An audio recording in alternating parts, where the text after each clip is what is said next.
Mapagkamalan si Gabo na isa siyang membro sa NCIA dahil sabay nilang tinutugis ni Samantha si Tigre.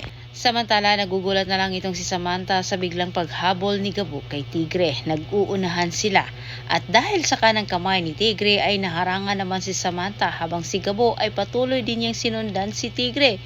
Sa kabilang banda, habang gumagawa ng paraan itong si Gabo upang mailigtas ang buhay ng kanyang ama, tilang mahirapan naman si Ricardo na isagawa ang kanyang masamang plano para mapalayas ang nakatira sa kanyang pagmamayari kuno. Muling nagbigay ng pahayag ang asawa ni Rodi sa harapan ng kamera mismo sa totoong nangyari sa kanilang lugar. Sabay niya tinuturo si Ricardo na ang kanyang ginagawa naman ay nakarating din ito kay Ricardo. Nakakuha ng simpansya sa mga tao ang asawa ni Rodi. Sa kabila ng napanood ni Ricardo at asawa nito ay hindi pa rin nagbago ang kanyang desisyon. Itutuloy pa rin umano niya ang kanyang pinaplano. Samantala sa kabilang banda, pinagtutulungan si Gabo sa mga tauhan ni Victor Tigre. Ngunit ang mga ito ay walang nagawa para may tumba itong si Gabo. Ngunit kabaliktaran ang nangyari sa gagawin nila Gabo sapagkat sila ang natumba ni Gabo at higit pa dito ay nasukol niya si Tigre at nabitbit niya ito sa kay Tatang.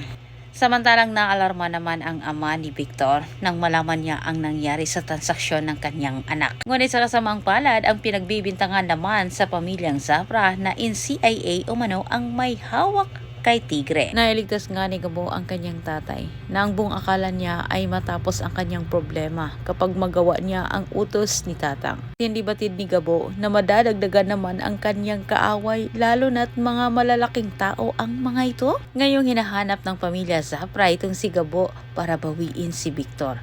Tilang si Django naman ang magkalulo dito kay Gabo sa nasabing pamilya. Antabayan ninyo ang susunod kong update dahil marami pang aabangan. Daghang salamat sa pagtanaw, ayaw kalimot sa pag-subscribe.